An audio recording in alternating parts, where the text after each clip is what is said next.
Good morning. TYBA paper number 506 તમારા પ્રશ્નપત્ર જે અર્વાચીન ગુજરાતી સાહિત્યનો ઇતિહાસ એમાં એકમ નંબર 2નો જે તમારો બીજો પ્રશ્ન છે કે સાક્ષર યુગના ઘડતર પરિબળો જણાવો.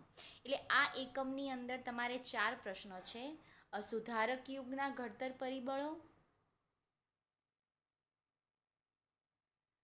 જેનો અગાઉના વિડીયોની અંદર આપણે સુધારક યુગના ઘડતર પરિબળોવાળો પ્રશ્ન જોઈ લીધો. હવે એ જ એકમનો તમારો બીજો પ્રશ્ન છે કે પંડિત યુગના ઘડતર પરિબળો જણાવો અથવા સાક્ષર યુગના ઘડતર પરિબળો જણાવો. એટલે કે સાક્ષર યુગને પંડિત યુગ પણ કહેવામાં આવે છે અથવા તો ગોવર્ધન યુગના ઘડતર પરિબળો. યુગના ઘડતર પરિબળો એટલે આ પ્રશ્ન 3 રીતે પૂછાઈ શકાય કે સાક્ષર યુગના ઘડતર પરિબળો જણાવો અથવા પંડિત યુગના ઘડતર પરિબળો જણાવો અથવા ગોવર્ધન યુગના ઘડતર પરિબળો જણાવો. એટલે તમને બધાને ખબર છે કે 1850 પછી જે બી સાહિત્ય રચાયું તેને આપણે અર્વાચીન ગુજરાતી સાહિત્ય કહીએ છીએ. હવે જે 1850 પછી જે સમગ્ર સાહિત્ય લખાયેલું, જેમ મધ્યકાલીન ગુજરાતી સાહિત્ય 2 તબક્કાની અંદર વહેંચાયેલું છે, એમ અર્વાચીન ગુજરાતી સાહિત્ય 4 યુગની અંદર વહેંચાયેલું છે. જેમ અર્વાચીન ગુજરાતી સાહિત્ય 4 યુગની અંદર વહેંચાયેલું છે એટલે કે સુધારક યુગ, પંડિત યુગ છે ને, પંડિત યુગ અથવા ગોવર્ધન યુગ અથવા તો સાક્ષર યુગ. સાક્ષર એટલે કે તમે જે અગાઉના વિડીયોની અંદર આપણે એકમ નંબર 2નો જે પહેલો પ્રશ્ન છે કે સુધારક યુગના ઘડતર પરિબળો જણાવો, એટલે કે એને નર્મદ યુગ તરીકે પણ ઓળખવામાં આવે છે. કેમ કે એ સમયગાળાની અંદર જે નર્મદ છે એ સૌથી સારો સુધારાવાદી સાહિત્ય સર્જક છે, કે એને સુધારાવાદીવાળું સાહિત્ય રચ્યું અને એના સાહિત્યના કારણે આખા યુગને સુધારક યુગ કહેવામાં આવે છે. એ જ રીતે પંડિત યુગના ઘડતર પરિબળો કયા છે, એટલે કે ગુજરાતી સાહિત્યના વિકાસની અંદર જો કોઈ સૌથી મહત્વનો જો કોઈ તબક્કો હોય ને તો તે પંડિત યુગ અથવા તો ગોવર્ધન યુગ છે અથવા તો આપણે સાક્ષર યુગ છે. એનો સમયગાળો કયો છે? 1885થી લઈને 1915 સુધીનો. 1915 સુધીનો જે સમયગાળો છે તે કયો છે? પંડિત યુગ, ગોવર્ધન યુગ અથવા તો સાક્ષર યુગ. હવે એમાં પ્રસ્તાવના જોઈએ, એટલે કે ગુજરાતી સાહિત્યના વિકાસમાં જે સાક્ષર યુગ છે સૌથી અતિ મહત્વનો તબક્કો છે. એટલે કે સાક્ષર યુગ છે એટલે કે 1885થી લઈને 1920 સુધીનો સમયગાળો છે એ ગુજરાતી સાહિત્યમાં સૌથી મહત્વનો તબક્કો છે. એટલે કે 1885થી 1920 એટલે કે 3.5 દાયકાના સમયગાળાની અંદર ગુજરાતી સાહિત્ય અને સંસ્કૃતિ ઉપર એને સુવર્ણ યુગ તરીકે પણ ઓળખવામાં આવે છે. સુવર્ણ યુગ જો છે ને, એટલે કે 3.5 એટલે કે 1885થી 1920 સુધીના સમયગાળાની અંદર જે પંડિત યુગ છે, જે સાક્ષર યુગ છે અથવા તો ગોવર્ધન યુગ, એને સુવર્ણ યુગ તરીકે પણ ઓળખવામાં આવે છે. એટલે કે એ સમયગાળાની અંદર એ સર્જકોએ સાહિત્ય સર્જનની અંદર એટલી બધી પ્રગતિ કરી છે કે એ સમયગાળાની અંદર જે બી ગદ્ય અને પદ્ય એટલે કે જે પણ સાહિત્યનું સર્જનનું ખેડાણ થયું છે એ સૌથી વધુ અને સૌથી વધારેમાં કવિતા છે, નાટક છે, નવલકથા છે, નિબંધ સાહિત્ય છે, ચરિત્ર સાહિત્ય છે, એ બધા નવા સ્વરૂપો આવે છે. જો તમે જો કવિતા છે, નાટક છે, નવલકથા છે, એનું આખું સ્વરૂપ છે ને બદલાઈ જાય છે. ધારો કે ગુજરાતી સાહિત્યની પ્રથમ નવલકથા આપણને સુધારક યુગની અંદર મળે છે, કરણ ઘેલો, બરાબર. હવે એ જ્યારે તમે પંડિત યુગની અંદર જ્યારે ગોવર્ધન રામ પાસેથી સરસ્વતી ચંદ્ર નવલકથા મળે છે તો એ બંનેનું સ્વરૂપ બદલાઈ જાય છે. પેલી ઐતિહાસિક નવલકથા છે અને સરસ્વતી ચંદ્ર એ પ્રશિષ્ટ નવલકથા છે. એટલે કે પેલી નવલકથા સ્વરૂપની ખાલી શરૂઆત થાય છે અને નવલકથા કેવી હોવી જોઈએ તેનું સારું એવું ઉદાહરણ આપણને ગોવર્ધન રામ પાસેથી મળે છે. અને પંડિત યુગમાં તો એમ કહેવાય કે ફક્ત ગોવર્ધન રામ ત્રિપાઠીએ જો ખાલી સરસ્વતી ચંદ્ર પંડિત યુગની અંદર સૌથી મહત્વની જો કોઈ કૃતિ હોય તો તે સરસ્વતી ચંદ્ર છે ગોવર્ધન રામ ત્રિપાઠીની. એના સિવાય પંડિત યુગની અંદર આપણને સારી એવી જોઈએ એવી કૃતિ મળતી નથી. સરસ્વતીચંદ્ર ગોવર્ધનરામ ત્રિપાઠી ફક્ત ખાલી સરસ્વતીચંદ્ર લખી એના કારણે જ ગુજરાતી સાહિત્યની અંદર અમર થઈ ગયા છે. એટલે કે આવા બધા નવા સાહિત્ય સ્વરૂપોને અને એ જ નવા સાહિત્ય સ્વરૂપોને સારી રીતે એવું ખેડાણ આ સમયગાળાની અંદર કર્યું છે. માટે આ મહત્વ એટલે કે આર્યવા જે પંડિત યુગ છે એ ગુજરાતી સાહિત્યની અંદર સૌથી મહત્વનો તબક્કો છે. એટલે કે 3.5 દાયકા દરમિયાન ગુજરાતી સાહિત્ય ઉપર આપણને સંસ્કૃતિ ની અસર જોવા મળે છે. માટે એને સુવર્ણ યુગ તરીકે પણ ઓળખવામાં આવે છે. અને આ યુગના જો મહત્વના કોઈ સર્જકો હોય તો એ 3 છે: ગોવર્ધનરામ ત્રિપાઠી, મણિલાલ નભુલાલ ત્રિવેદી અને નરસિંહરાવ દિવેટિયા. આ 3 મહત્વના સર્જકો છે. આ ત્રણેય મહત્વના સર્જકોએ જે અગાઉની જે પેઢી હતી એટલે કે જે સુધારક યુગની પેઢી હતી એના જે સર્જકો છે નર્મદ, દલપત, નવલરામ, એ ત્રણેય સર્જકોએ દુનિયામાં એટલે ત્રણેય સર્જકોનું મૃત્યુ થયું અને એના પછી એમની અનુગામી પેઢીના જે ગોવર્ધનરામ ત્રિપાઠી છે, મણિલાલ છે કે નરસિંહરાવ દિવેટિયા છે, એ ત્રણેયનું આગમન થઈ જાય છે. અને ગોવર્ધનરામ, મણિલાલ અથવા તો નરસિંહરાવ દિવેટિયા એ ત્રણેય પોતપોતાની રીતે પંડિત યુગને સારી રીતે ઝીલ્યા છે, પચાવ્યા છે. અને બીજા સાહિત્ય કરતાં એટલે કે જે પૂર્વ અને પશ્ચિમી સંસ્કૃતિની જે અસર છે એ અસર એમના સાહિત્યની અંદર જોવા તો મળે છે, પણ એમની અંદર એ રૂઢિચુસ્તતા જોવા મળે છે. એ લોકોએ રૂઢિચુસ્તતાનો ત્યાગ કર્યો નથી. હવે કોઈ પણ યુગ હોય એ યુગની અંદર જે તે સમયની રાજકીય પરિસ્થિતિ સૌથી મહત્વનો ભાગ ભજવે છે. કોઈ પણ સાહિત્ય હોય એ સાહિત્યની અંદર જે તે સમયની લોક સંસ્કૃતિ અને રાજકીય પરિસ્થિતિનું પ્રતિબિંબ આપણને જોવા મળે છે. એ સ્વાભાવિક છે કે પંડિત યુગની અંદર એટલે કે 1885થી લઈને 1920 સુધીના જે સમયગાળાની અંદર જે બી રાજકીય પરિસ્થિતિ હતી, જે રાજકીય સંદર્ભની અંદર જે રૂઢિચુસ્તતા હતી, જે સુધારાવાદી પ્રવૃત્તિ હતી, જે પ્રગતિશીલ હોય અને અમુક સમાજ સુધારાઓની અંદર રૂઢિચુસ્તતાનું વલણ દેખાય. એટલે કે જે અંગ્રેજોના આગમનના કારણે દલપત નર્મદે જે સુધારાવાદી પ્રવૃત્તિની શરૂઆત કરી હતી, એટલે કે વિધવા ફરીથી લગ્ન કરી શકે, આપણે સતી પ્રથા નાબૂદ છે, બાળકીને દૂધ પીતી જેવા જે કુરિવાજો છે, સ્ત્રીઓને શિક્ષણ, સ્ત્રી કેળવણી એવા બધા નિબંધો આપ્યા, બાળકીને દૂધ પીતી કરવી એવા બધા જે કુરિવાજો ઉપર દલપતરામ અને નર્મદે પોતાના સાહિત્ય ઉપર જે સુધારાવાદી પ્રવૃત્તિ કરી હતી એ લોકોએ ફક્ત સુધારાવાદી પ્રવૃત્તિ જ કરી હતી. પણ જ્યારે પંડિત યુગના જે સર્જકો છે એ પંડિત યુગના સર્જકો સમાજની અંદર સુધારા તો કરે છે, પણ એની સાથે પોતાની રૂઢિચુસ્તતા દાખવે છે. એટલે કે પોતાની રૂઢિચુસ્તતાને, પોતાની સંસ્કૃતિને, પોતાની માન મર્યાદાઓને, પોતાના ધર્મના જે અમુક નિયમો છે એ નિયમોને એ લોકો તોડતા નથી. આનું હું તમને એક સારું એવું ઉદાહરણ આપું તો ધારો કે ગોવર્ધનરામ ત્રિપાઠીની સરસ્વતીચંદ્ર નવલકથા છે, બરોબર? આ સરસ્વતીચંદ્ર નવલકથા એ પંડિત યુગની તો ઠીક, પણ ગુજરાતી સાહિત્યની મહાનવલકથા કહેવામાં આવે છે. મહાનવલ. હવે સરસ્વતીચંદ્ર નવલકથાનું મુખ્ય કથા વસ્તુ એમ જોઈએ તો સરસ્વતીચંદ્ર છે, કુમુદ સુંદરી છે, કુસુમ સુંદરી છે. આ ત્રણેયના જીવન ઉપર એના પિતા વિદ્યાચતુર છે, માનચતુર છે, એની માતા ગુણસુંદરી છે, એનો પતિ પ્રમાદધન છે. આ બધાના એટલે કે જેવા પાત્રોના નામ છે એ પ્રમાણે એ લોકોના ગુણ છે, એ પ્રમાણેની આ નવલકથા છે. હવે સરસ્વતીચંદ્ર નવલકથાની અંદર સુધારાવાદી વાળી તો એ લોકોએ સુધારા સાથે તો સાહિત્યનું સર્જન તો ગોવર્ધનરામ ત્રિપાઠીએ કર્યું છે, પણ રૂઢિચુસ્તતા દેખાય છે. એટલે કે સરસ્વતીચંદ્ર નવલકથાની અંદર સરસ્વતીચંદ્ર અને એ લોકો કુમુદ સુંદરીના લગ્ન કરાવતા નથી. કેમ? કેમ કે કુમુદ સુંદરી એ વિધવા છે, એટલે કે વિધવા ફરીથી લગ્ન કરી ન શકે એ રૂઢિચુસ્તતા પંડિત યુગના સર્જકો માને છે. માટે એમને પોતાની નવલકથાની અંદર કુમુદ સુંદરી અને સરસ્વતીચંદ્રના લગ્ન નથી કરાયા, પણ કુમુદની બેન જે કુસુમ છે એ કુસુમના સરસ્વતીચંદ્ર સાથે લગ્ન કરાવી દે છે. કેમ કે કુમુદ સુંદરીના લગ્ન તો પ્રમાદધન સાથે થઈ ગયા હતા અને પ્રમાદધનનું પછી મૃત્યુ થઈ જાય છે, એટલે પોતે વિધવા તરીકેની જીવન જીવે છે. પણ આ બાજુ સરસ્વતીચંદ્ર અને એમને તો છેલ્લે તો એવું છે કે ગોવર્ધનરામ ત્રિપાઠીએ સરસ્વતીચંદ્ર નવલકથાના જે 4 ભાગ પાડ્યા પહેલો, બીજો, ત્રીજો અને ચોથો. એમાં જ્યારે ચોથા ભાગની અંદર તો લોકો એમને પત્ર લખ્યા છે કે તમે છે ને સરસ્વતી ચંદ્ર અને કુમુદ સુંદરીને ભેગા કરાવો. પણ એમને પોતે જ મેં કીધું ને રાજકીય સંદર્ભ એટલે કે રાજકીય પરિસ્થિતિ એવી હતી કે એ લોકો સુધારાવાદી પ્રવૃત્તિ તો કરતા હતા પણ સાથે રૂઢિચુસ્તતા દેખાય છે. એટલે કે એ લોકોએ રૂઢિચુસ્તતાને પોતાના સાહિત્યની અંદરથી નીકાળી નથી. હા, ભલે સુધારક યુગની અંદર નવલ નર્મદ છે એ વિધવા પુનઃ લગ્નનો નિયમ આપે તો એ પોતે વિધવા સાથે લગ્ન કરે છે.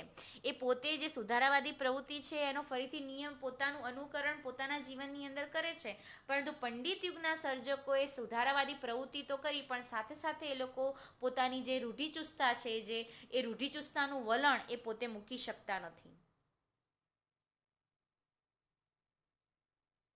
હવે પ્રસ્તાવના પછી રાજકીય સંદર્ભ અને રાજકીય સંદર્ભ પછી નવો મુદ્દો છે કે પાશ્ચાત્ય સાહિત્ય અને સંસ્કૃતિનો પ્રભાવ. એટલે કે અર્વાચીન ગુજરાતી સાહિત્યનું મુખ્ય પ્રેરક બળ તો અંગ્રેજી કેળવણી છે કે અંગ્રેજોના આગમનની સાથે એ લોકો સાહિત્ય લેતા આવ્યા અને એ સાહિત્ય સ્વરૂપનો અભ્યાસ એ સમયના સર્જકોએ કર્યો અને પશ્ચિમી સંસ્કૃતિનો પ્રભાવ એ સમયના સર્જકોની અંદર જોવા મળે છે. જેમ કે સુધારક યુગની અંદર તમે નર્મદ છે, નવલરામ છે, નંદશંકર છે, મહિપતરામ નીલકંઠ છે, એ વગેરે જે સુધારક યુગના સર્જકો છે એ લોકોએ અંગ્રેજી કેળવણીઓ એટલે કે પશ્ચિમી શિક્ષણનો એ લોકોએ લાભ લીધો છે.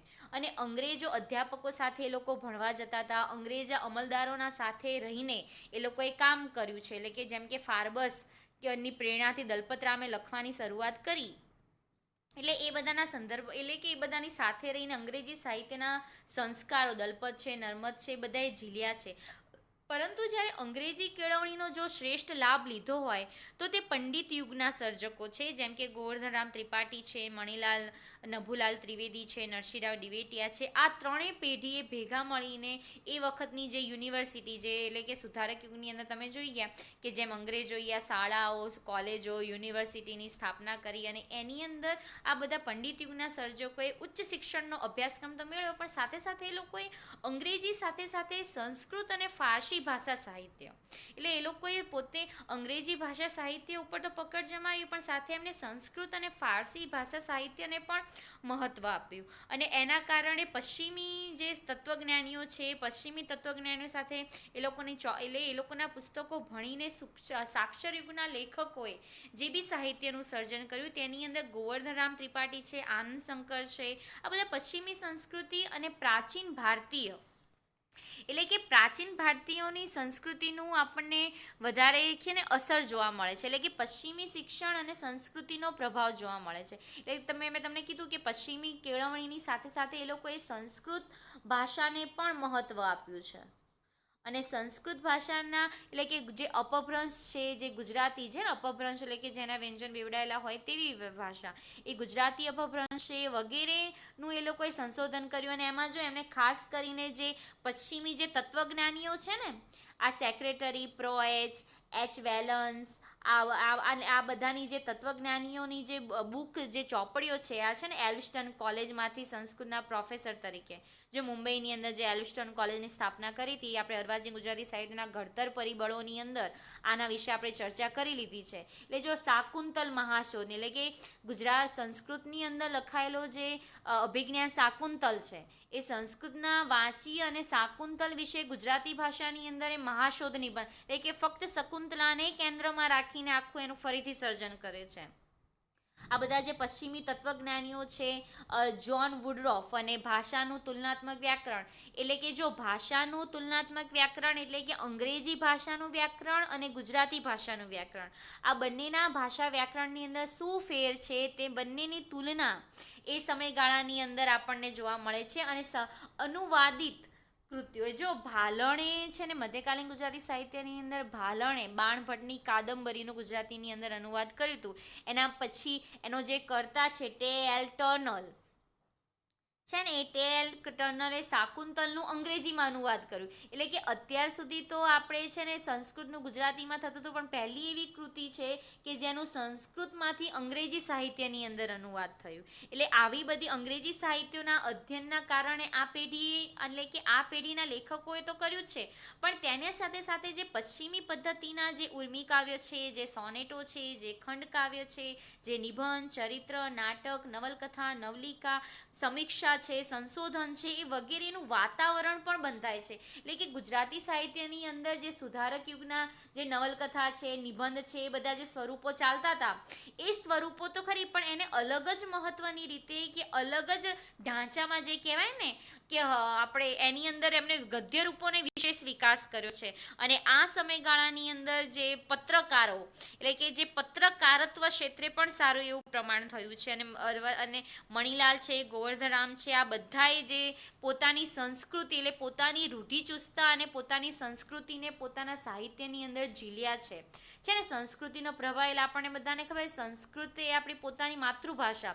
મેં તમને પહેલાં બી કીધું હતું કે પહેલાં સાહિત્ય સંસ્કૃત ભાષાની અંદર રચાતું હતું, પણ શું કહેવાય ગુજરાતી ભાષા તો ફક્ત બોલવાની અંદર હતી, સાહિત્યની અંદર ગુજરાતી ભાષા નથી. પણ મુસલમાન સર્જકો આવે છે અને એ લોકો સાહિત્ય બાળી દેતા હતા. એટલે એ સમયના સંસ્કૃત અને જૈનેતર સર્જકો જે સંસ્કૃત ભાષાની અંદર સાહિત્ય રચે છે, એ લોકોએ સાહિત્ય પિટારાની અંદર પૂરી દીધું, અને એ સાહિત્ય પછી સાહિત્ય રચવું એટલે કે લોકોની ભાષાની અંદર સાહિત્ય રચાયું. એટલે પછી જે સાહિત્યની અંદર જે સંસ્કૃત ભાષાનું જે પ્રભુત્વ હતું એ જતું રહે છે અને ગુજરાતી ભાષાની અંદર સાહિત્ય રચાય છે. હવે એના જ પછી એ સંસ્કૃત ભાષાની અંદર જે પંડિત યુગના સર્જકો છે, એ પોતે ભલે સંસ્કૃત ભાષા અંગ્રેજી ભાષા તો શીખે છે, પણ સાથે સાથે સંસ્કૃત અને ફારસી ભાષાને પણ મહત્વ આપે છે, અને એની અંદર સંસ્કૃતિનો પ્રભાવ એમના સાહિત્યની અંદર પણ જોવા મળે છે.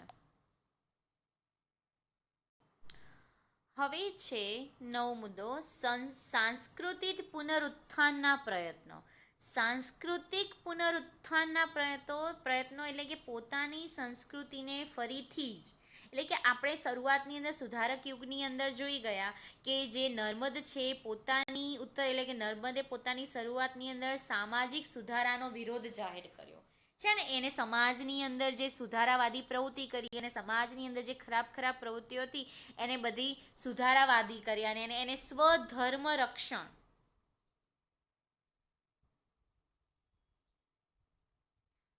સ્વધર્મ સંરક્ષણ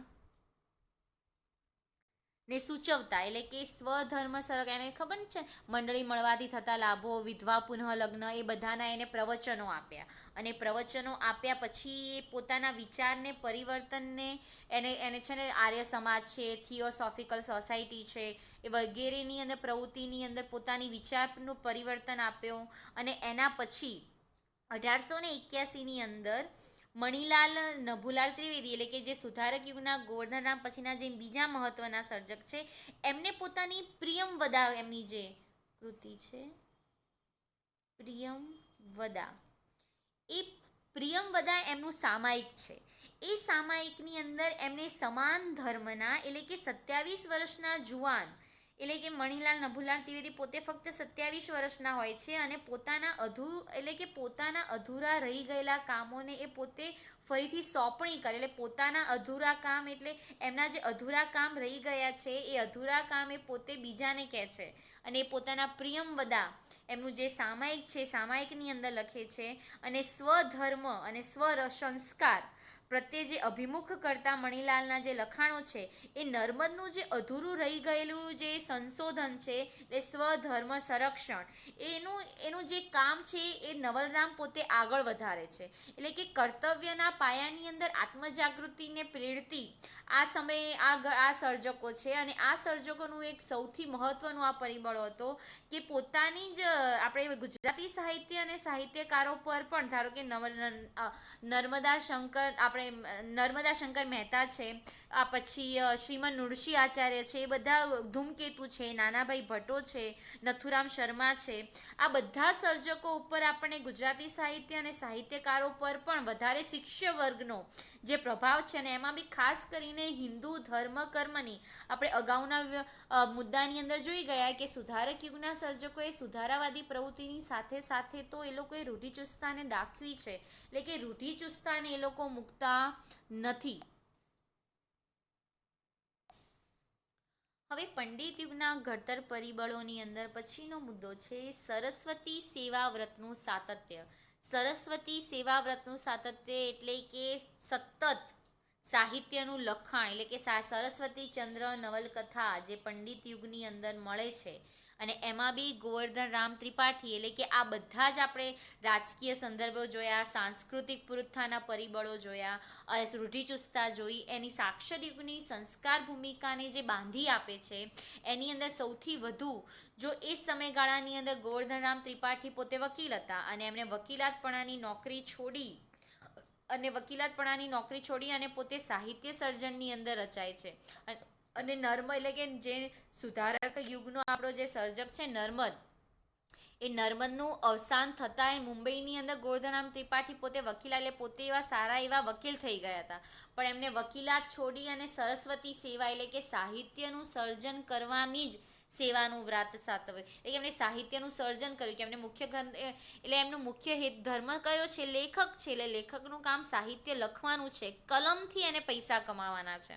અને એ જ રીતે સરસ્વતીચંદ્ર બહાર, એટલે કે સરસ્વતીચંદ્ર બહાર તો પડ્યો ન હતો, પણ પહેલો ભાગ સરસ્વતીચંદ્ર લખાઈ ગયો હતો, અને એના પછી જ્યારે એમને કુસુમમાળા લખી ત્યારે નવલરામ, એટલે જો ગોવર્ધનરામ ત્રિપાઠી સાહિત્ય સર્જનની શરૂઆત કરી, એટલે કે સુધારક યુગના જે મહત્વના સર્જક ત્રણ હતા આપણે છે સુરતના ત્રણ નર્મદ, નવલરામ અને નંદશંકર તુલજાશંકર મહેતા, એમ એટલે નર્મદ અને નવલરામ એ સુધારક યુગના સર્જકોનો અંત થઈ જાય છે, એટલે કે મૃત્યુ પામે છે અને સુધારક યુગની પૂર્ણાહુતિ થાય છે. અને નર્મદની માફક ગોવર્ધન રામ ત્રિપાઠીએ પણ પોતાના ચિંતન સમૃદ્ધ અને વિચારોવાળા એમને કે વિચારના પાયાના રૂપને કેન્દ્રમાં રાખીને એમને સાહિત્યનું સર્જન કર્યું છે.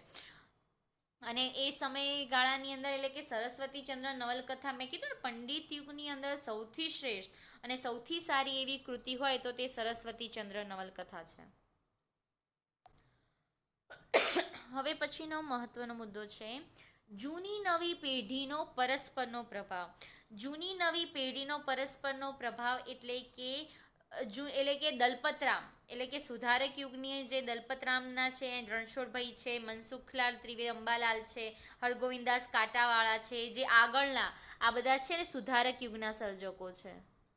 આ બધા હરગોવિંદાસ કાંટાવાળા, એમને હિન્દુસ્તાન મધ્યનું ઝૂંપડું, એ હરગોવિંદાસ કાંટાવાળાએ પહેલી ગુજરાતી સાહિત્યની નવલકથા આપી હતી, પણ એ હરગોવિંદાસ કાંટાવાળાએ જે હિન્દુસ્તાન મધ્યનું ઝૂંપડું જે છે ને નવલકથા આપી, એ નવલકથા આપણે છે ને જે નવલકથાનું સ્વરૂપ કહેવાય ને એ પ્રમાણે નવલકથા નથી, માટે કરણ ઘીલોને ગુજરાતી સાહિત્યની પ્રથમ નવલકથા કહેવામાં આવે છે.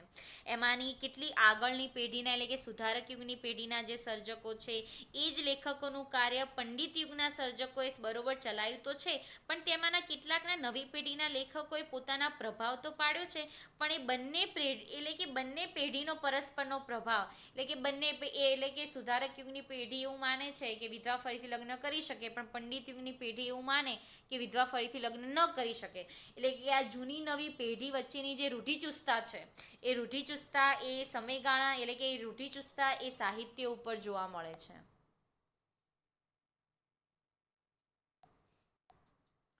હવે ઉપસંહાર.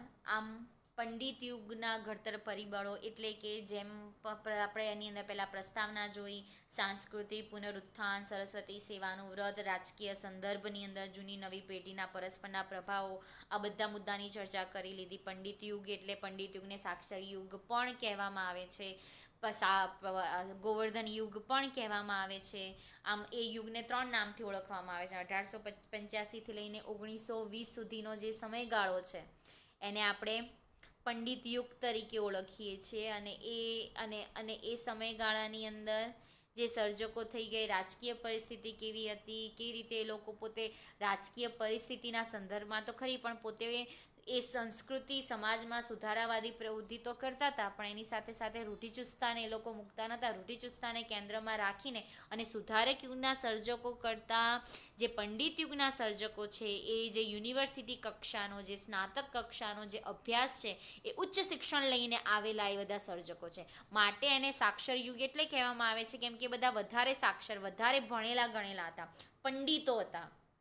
એ જ રીતે આ સમયગાળા એટલે કે આ જ યુગની અંદર મહત્ત્વના સર્જકોમાં જોઈએ તો ખુશાલદાસ બોટાદર છે, આનંદ શંકર ધ્રુવ છે, મણિલાલ દ્વિવેદી છે, એવા બધા દરેક સર્જકોએ પોતાનું નોંધપાત્ર અને યોગ પ્રદાન આપ્યું છે. અને ગુજરાતી સાહિત્યની અંદર એ સમયે પારસી લેખકોની શ્રેણીની અંદર આ જે ખબરદાર, જે પંડિત યુગની અંદર સ્થાન, ખબરદાર જે ખંડકાવ્ય છે ને, ખંડકાવ્યની અંદર ખબરદાર આવે, ખબરદારના જે ખંડકાવ્ય છે, અને એ ખબરદાર આપણને આવે છે પંડિત યુગની, પારસી કવિઓ પણ આવે છે. અને એની સાથે ઇતિહાસ આપનારા ડાયાભાઈ દેરાસરી એમને તત્વચિંતન અને ધર્મ સાથે સંકળાયેલા સાહિત્યનું સર્જન આપ્યું છે.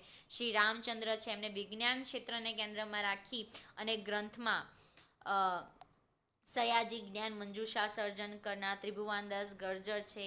આ દરેક સર્જકોની અંદર પંડિત યુગને એટલે કે 1885થી લઈને 1920 સુધીના સમયગાળાની અંદર એ લોકોએ સાહિત્યનું સર્જન કર્યું છે. આમ આ પંડિત યુગના ઘડતર પરિબળોની અંદર પંડિત યુગ એટલે શું, પંડિત યુગને કયા કયા 3 નામથી ઓળખવામાં આવે છે, પંડિત યુગનો સમયગાળો કયો છે, પંડિત યુગના સમયની રાજકીય પરિસ્થિતિ કેવી હતી, અને એ સર્જકો મોટા ભાગે સુધારાવાદી પ્રવૃત્તિ તો કરે છે, પણ સુધારાવાદી પ્રવૃત્તિની સાથે સાથે એ લોકો પોતાની રૂઢિચુસ્તતા એટલે પોતાની સંસ્કૃતિ, પોતાના સંસ્કારને તિલાંજલિ આપતા નથી. એને સાથે રાખીને એ લોકોનું સાહિત્ય સર્જન કરે છે. હવે પછીના વિડીયોની અંદર આપણે ગાંધી યુગના ઘડતર પરિબળો વિશેની ચર્ચા કરીશું.